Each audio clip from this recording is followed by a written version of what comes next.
अभिषेक बच्चन ने 5 फरवरी 2025 को अपना 49वां जन्मदिन मनाया है।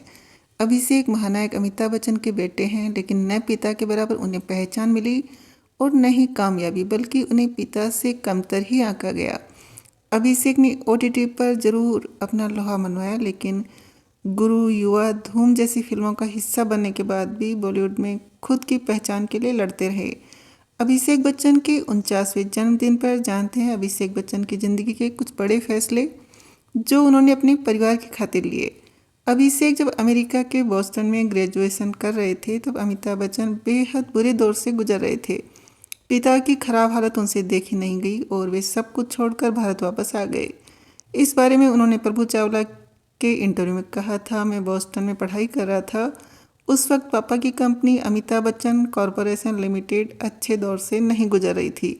मुझे लगा कि अगर पापा के पास रहूँगा तो उनकी मदद कर पाऊँगा, उन्हें मॉरल सपोर्ट दे पाऊँगा। इसी सोच के साथ मैं सब कुछ छोड़कर भारत वापस आ गया।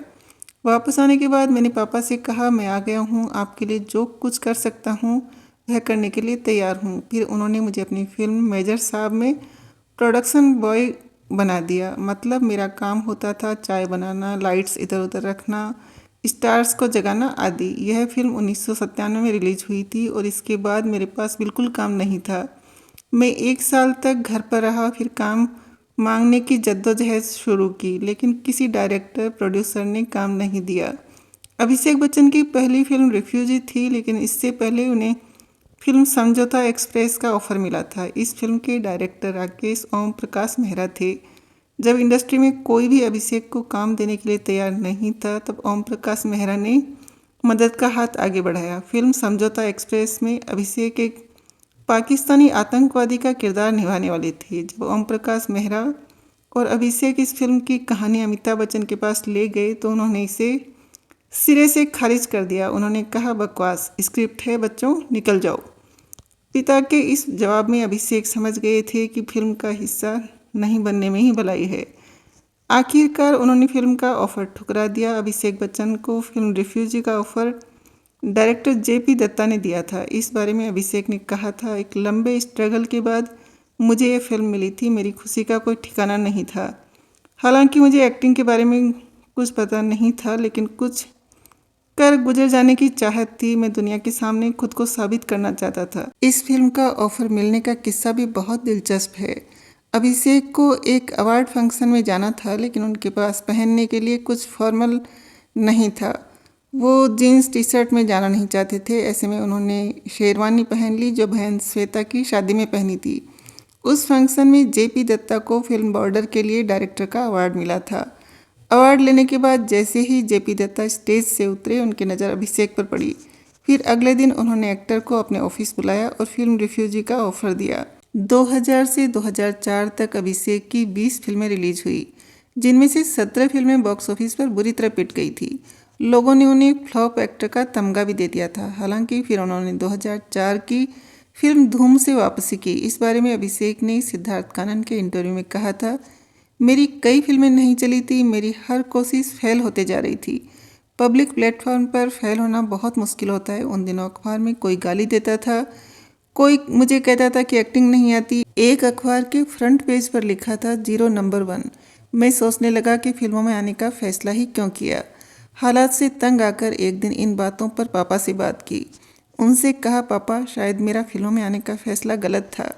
शायद मैं इस इंडस्ट्री के लिए नहीं बना हूँ। मैं जो कुछ कर रहा हूँ वह काम नहीं आ रहा। इस पर बिग बी ने कहा, बेटा मैंने तुम्हारी परवरिश इसलिए नहीं की, तुम इन चीज़ों से भागो। हर दिन तुम्हें सुबह उठना होगा और अपने हक के लिए लड़ना होगा।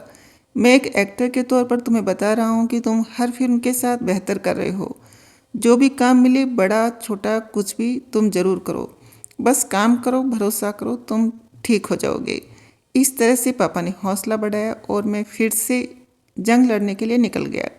इसके बाद चीज़ें बेहतर भी हुई। अभिषेक का नाम कई एक्ट्रेसेस से भी जुड़ चुका है, लेकिन ऐश्वर्या से पहले जिस एक्ट्रेस का रिश्ता उनके साथ कुछ हद तक मुकम्मल हुआ था वे थी करिश्मा कपूर। अभिषेक करिश्मा की पहली मुलाकात श्वेता बच्चन की शादी में हुई थी। इसके बाद दोनों की मुलाकात का सिलसिला जारी रहा। परिवार को भी दोनों के रिश्ते से कोई आपत्ति नहीं थी। अमिताभ बच्चन के 60वें बर्थडे के मौके पर जया बच्चन ने अनाउंस किया था कि करिश्मा बच्चन खानदान की होने वाली बहू है। बेटे अभिषेक से उनकी सगाई हो चुकी है। इस अनाउंसमेंट के ठीक 1 साल बाद कपल ने सगाई तोड़ दी। ट्रिब्यून की रिपोर्ट के मुताबिक जया बच्चन चाहती थी कि शादी के बाद करिश्मा एक्टिंग छोड़ दे, जिससे एक्ट्रेस की मां बबीता बिल्कुल सहमत नहीं थी। वहीं उन्होंने बेटी के फ्यूचर के लिए अमिताभ बच्चन से प्रीनअप साइन करने के लिए कहा था। प्रीनअप एक तरह का एग्रीमेंट है जिसका मतलब होता है कि कपल्स शादी के पहले डिसाइड कर लेते हैं कि अगर फ्यूचर में उनका तलाक हुआ तो दोनों के बीच एसेट्स का कैसे बंटवारा होगा। उस समय बच्चन परिवार आर्थिक संकट से गुजर रहा था, इस कारण प्रीनअप वाला समझौता मुश्किल हो गया। नतीजतन अभिषेक और करिश्मा ने परिवार के लिए अपनी सगाई तोड़ दी और रास्ते अलग कर लिए। न्यूज़ 18 की रिपोर्ट के मुताबिक अभिषेक बच्चन एक्ट्रेस रानी मुखर्जी के साथ भी रिलेशनशिप में रहे। हालांकि जया बच्चन इस रिश्ते से खुश नहीं थी। उन्हें रानी का बड़बोलापन पसंद नहीं था। उन्होंने अभिषेक को रानी से दूर रहने की हिदायत दी थी। आखिरकार अभिषेक मां का कहना मानकर रानी से अलग हो गए थे। अभिषेक ने कहा था, मैं उस लड़के से शादी करना चाहता था जो मेरे साथ परिवार का भी सम्मान करे। करिश्मा से अलग होने के बाद अभिषेक ने ऐश्वर्या राय से शादी की। सिद्धार्थ कानन को दिए इंटरव्यू में उन्होंने कहा था, हम पहले अच्छे दोस्त थे लेकिन रिलेशनशिप की शुरुआत फिल्म उमराव जान के सेट से शुरू हुई थी। इसके बाद हमने शादी कर ली। मैं एक ऐसी लड़की से शादी करना चाहता था जो मुझसे तो प्यार करे ही लेकिन मेरे परिवार के भी करीब रहे, उनकी इज्जत करे, उन्हें प्यार दे। ऐश्वर्या के अंदर यह खूबियाँ थी। 25 साल के एक्टिंग करियर में अभिषेक बच्चन ने काम पाने के लिए कभी भी पिता अभिषेक बच्चन के नाम का इस्तेमाल नहीं किया। स्ट्रगल करते रहे और खुद के दम पर पहचान हासिल की, मगर लोगों की यह धारणा रही है कि करियर संवारने में उन्हें पिता से मदद मिली होगी। इस बारे में उन्होंने कहा था, मैंने काम मांगने के लिए पापा के नाम का इस्तेमाल नहीं किया है। अगर ऐसा करता तो शायद खुद को ही धोखा देता। मैं लोगों को सिर्फ अपना नाम बताता और काम दिखाता था, इसी के आधार पर काम मांगता था। पापा का नाम बताता तो शायद राहें आसान होती, लेकिन मैंने ऐसा नहीं किया। सच्चाई यह है कि उन्होंने, अमिताभ बच्चन ने भी कभी किसी को कॉल तक नहीं किया। उन्होंने मेरे लिए कभी कोई फिल्म नहीं बनाई। इसके उल्टे मैंने उनके लिए फिल्म प्रोड्यूस की। मेरा सरनेम मेरे लिए बहुत मायने रखता है। मैं पूरी कोशिश करता हूँ कि मैं अपने पिता का नाम रोशन कर सकूँ। उन्होंने जो मिसाल कायम की है उसे आगे ले जा सकूं। इस सरनेम के साथ जो शोहरत और फेम आज जुड़ा है वो मेरे दादाजी और मेरे पिताजी की कमाई है। इस सरनेम को संभालना आसान नहीं है। अभिषेक बच्चन का फिल्मी करियर उतार चढ़ाव से भरा रहा, लेकिन OTT ने उन्हें नई पहचान दी। उन्होंने web series breathe into the shadows से OTT में डेब्यू किया था। सीरीज में उनकी एक्टिंग को दर्शकों और क्रिटिक्स ने बहुत सराहा। उन्हें 2022 में फिल्म फेयर OTT अवार्ड से बेस्ट मेल एक्टर का अवार्ड मिला था। वहीं इस साल उनकी फिल्म हाउसफुल 5 रिलीज होने वाली है। इसमें वे अक्षय कुमार, रितेश देशमुख, नाना पाटेकर, जैकी श्रॉफ जैसे कलाकारों के साथ दिखाई देंगे। रिपोर्ट्स के मुताबिक फिल्म का बजट 375 करोड़ रुपए है। इसके अलावा अभिषेक के पास दूसरी कोई बड़ी फिल्म नहीं है।